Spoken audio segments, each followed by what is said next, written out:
Si Kring Kring actually, para sa ko, she is a God's gift na I almost prayed for almost, I pray for almost 2 years.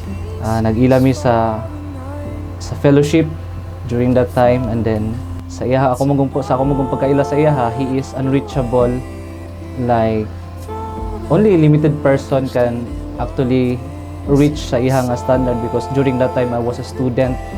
Unya siya na siya stable job, pero later on sa mga pag-ila as boyfriend and girlfriend, so na-realize na ko nga she has a good heart. Mo ni ang girl nga standard pud nga as a Christian, makaingon jud ko nga siya gyud ang gi prepare or gihatag sa Ginoo para sa kuha.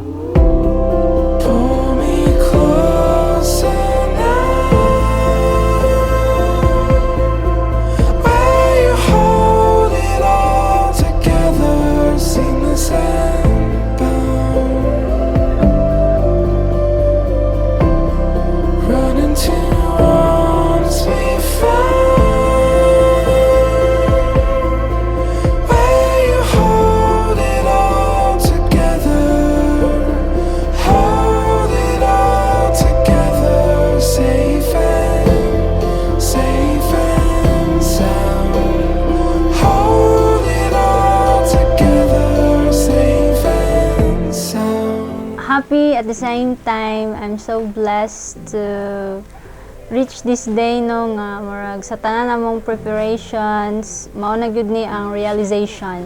As to physical, gwapo gyud siya kay groom gyud na ako siya. And then but behind that is he is a God-fearing man. That's why kanang lisod jud nga dili ma-fall saya because ang glory ni God is somehow makita na ko saya ang life. Gigamit yun niya ang life to glorify God in everything He do and in everything that He say.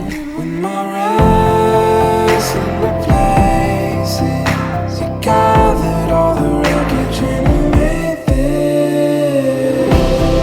Pull me closer now.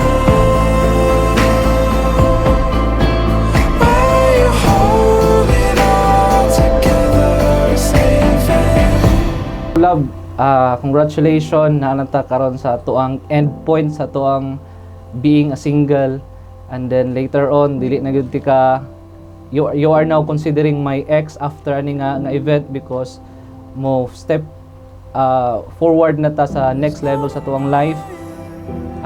Matawag na gyud ka nga wife. Ang ako lang, we must remain Christ-centered nga couple para nga ma-avoid ang mga kanang mga misunderstanding or mga intense argument nga dili siya healthy sa tuang relationship as a new couple or a new husband and wife. See you in a promised land, to glory.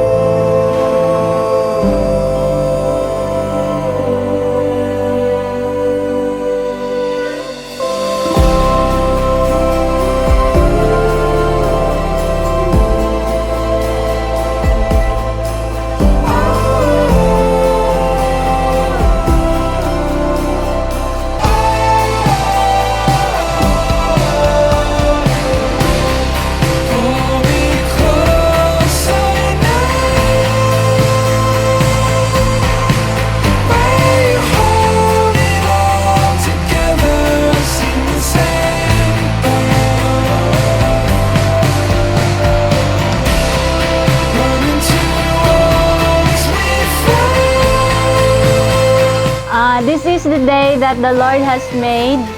No, ay sa tanan nato giagian, mao na ni ang pinaka memorable sa ato nga day, but it will be the beginning or starting day sa ato ang lifetime nga pag-uban. I'm so blessed to have you, that God has chosen you for me. I love you with the love of the Lord.